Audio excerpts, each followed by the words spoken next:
Salam damai, saudara-saudari. Kita berjumpa lagi dalam Inspirasi Sabda bagi Keluarga, Komisi Keluarga Keuskupan Agung Medan. Hari ini, Senin 11 Juli 2022, Gereja merayakan pesta Santo Benedictus Abbas. Renungan kita dari Injil Matius bab 10 ayat 34 sampai bab 11 ayat 1. Pada suatu hari, Yesus bersabda kepada ke-12 muridnya, "Jangan kalian menyangka bahwa aku datang untuk membawa damai di atas bumi. Aku datang bukan untuk membawa damai, melainkan pedang. Sebab aku datang untuk memisahkan orang dari ayahnya, anak perempuan dari ibunya, menantu perempuan dari ibu mertuanya, dan musuh orang ialah seisi rumahnya. Barang siapa mengasihi bapa atau ibunya lebih daripadaku, ia tidak layak bagiku. Dan barang siapa mengasihi putranya atau putrinya lebih daripadaku, ia tidak layak bagiku.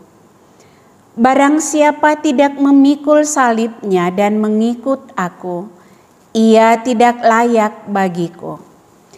Barang siapa mempertahankan nyawanya, ia akan kehilangan nyawanya. Dan barang siapa kehilangan nyawanya demi aku, ia akan memperoleh kembali. Barang siapa menyambut kalian, ia menyambut aku. Dan barang siapa menyambut aku, ia menyambut Dia yang mengutus aku.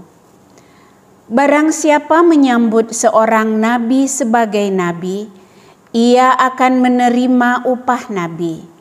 Dan barang siapa menyambut seorang yang benar sebagai orang yang benar, ia akan menerima upah orang benar. Dan barang siapa memberi air sejuk secangkir saja kepada salah seorang yang kecil ini, karena ia muridku, aku berkata kepadamu, sungguh, ia takkan kehilangan upahnya." Setelah Yesus selesai mengajar ke-12 muridnya, ia pergi dari sana untuk mengajar dan memberitakan Injil di dalam kota-kota mereka. Demikianlah sabda Tuhan. Terpujilah Kristus.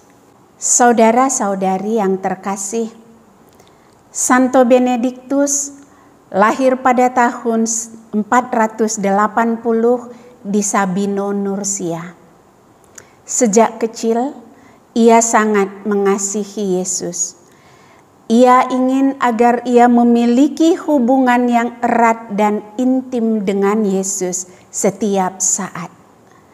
Karena itu, pada umur 14 tahun, Benedictus memutuskan untuk menjadi seorang pertapa, dan karena keinginannya untuk selalu berdua dengan Yesus, ia hidup bertapa di dalam gua selama 3 tahun. Dalam hidup pertapaan itu, ia mengalami begitu banyak godaan, begitu banyak pencobaan dari si iblis yang mencoba untuk menghancurkan kesetiaan Benedictus dalam hidup doanya. Berbagai macam cara dilakukan oleh si iblis untuk menggagalkan niat Benedictus dalam kehidupan doanya. Namun, karena kecintaan yang luar biasa kepada Yesus, Benedictus mampu mengalahkan kekuasaan si jahat itu. Ia tetap menjalin hidup doa yang baik. Dan hidup doa dan tapa yang baik yang ia lakukan itu membuahkan kehidupan rohani yang sungguh teramat baik bagi seorang Benedictus. Benedictus diangkat menjadi santo pelindung Eropa oleh Paus Paulus ke-6 pada tahun 1964. Selain itu, ia juga dikenal sebagai santo pelindung bagi mereka yang terkena racun, bagi mereka yang berjuang melawan kuasa kegelapan, dan juga bagi mereka peneliti gua-gua. Santo Benediktus mendirikan sebuah ordo yang disebut Ordo Santo Benediktus atau OSB. Ordo ini memusatkan struktur hidup mereka pada kebiasaan doa harian atau yang kita sebut ibadat harian, yang dikenal juga sebagai doa brevir, yang sampai saat ini diakui sebagai doa Gereja Katolik. Doa dan semangat tapa yang dijalankan Santo Benediktus bukan tanpa hambatan, namun ia tetap setia melakukannya. Ia tetap membimbing para biarawan yang bernaung di bawah ordonya, dan sampai saat ini ordo tersebut sungguh-sungguh diberkati oleh Tuhan di dalam karya-karya mereka.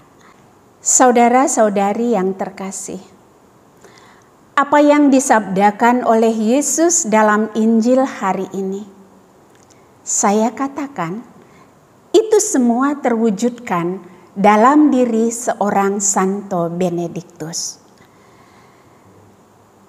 Karena kecintaannya yang luar biasa kepada Yesus, ia memutuskan untuk meninggalkan keluarga, meninggalkan kenikmatan hidup dunia, dan memutuskan menjadi seorang rahib. Ia setia memikul salib dan mengikut Yesus. Maka ia tetap setia pada hidup doa tapanya, meskipun si iblis begitu kuat berusaha menggagalkan dia.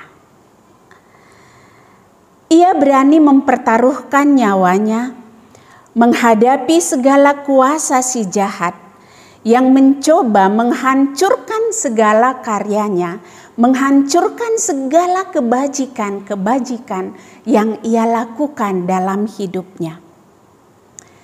Ia menyerahkan seluruh hidupnya pada penyelenggaraan ilahi.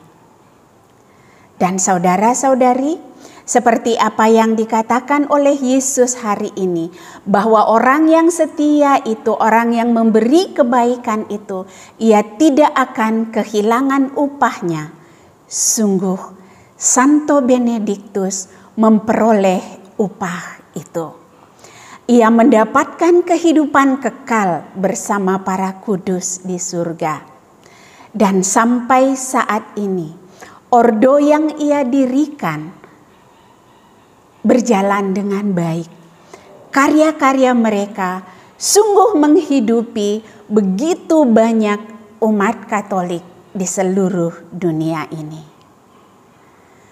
Saudara-saudari yang terkasih, marilah kita belajar untuk meneladani sikap hidup Santo Benediktus yang sungguh mencintai Yesus, yang sungguh setia memikul salib dan mengikuti Yesus.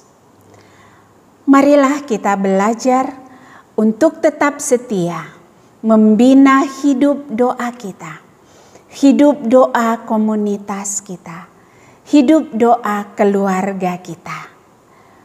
Pasti sulit, karena si iblis dengan segala caranya akan berusaha untuk menghalangi bahkan menggagalkan kita. Namun berkat pertolongan rahmat Tuhan, kita pasti dimampukan. Amin.